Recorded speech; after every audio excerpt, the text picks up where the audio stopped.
और इसी बीच ये तस्वीर दिल्ली से मिल रही है। प्रधानमंत्री मोदी के घर के बाहर की तस्वीर है। गृह मंत्री अमित शाह की मीटिंग लगातार प्रधानमंत्री मोदी के साथ चल रही थी और अब प्रधानमंत्री आवास के बाहर की तस्वीर, जब गृह मंत्री अमित शाह यहां से निकल गए हैं और कई ऐसे मुद्दे हैं जिसको लेकर के इस समय बीजेपी के अंदर खाने चर्चाएं हो रही हैं।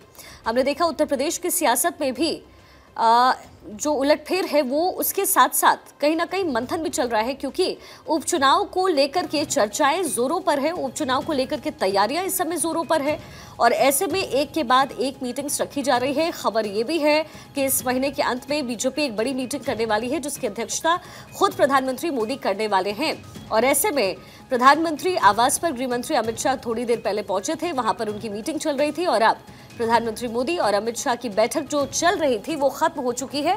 गृह मंत्री अमित शाह इस समय प्रधानमंत्री आवास से बाहर निकल चुके हैं। बाहर निकलते हुए ये तस्वीर आपको हम दिखा रहे हैं। पीएम मोदी और गृह मंत्री अमित शाह की मीटिंग हुई है। प्रधानमंत्री मोदी और अमित शाह की बैठक इस समय खत्म हो चुकी है। तस्वीरें गृह मंत्री अमित शाह पीएम आवास से बाहर निकलते हुए आपको नजर आए और उनकी रवानगी अब यहां से हो चुकी है और जाहिर है कई अहम मुद्दे हैं जिसको लेकर के यहां पर चिंतन मंथन किया जा रहा है। लगातार मीटिंग्स हो रही है। इससे पहले हमने उत्तर प्रदेश में देखा कार्य समिति की मीटिंग हुई और कार्यकारिणी मीटिंग के बाद इस महीने के अंत में भी एक बड़ी मीटिंग होनी है जिसकी अध्यक्षता पीएम करने वाले हैं। कई अहम मुद्दे जिसको लेकर के चिंतन मंथन हो रहा है।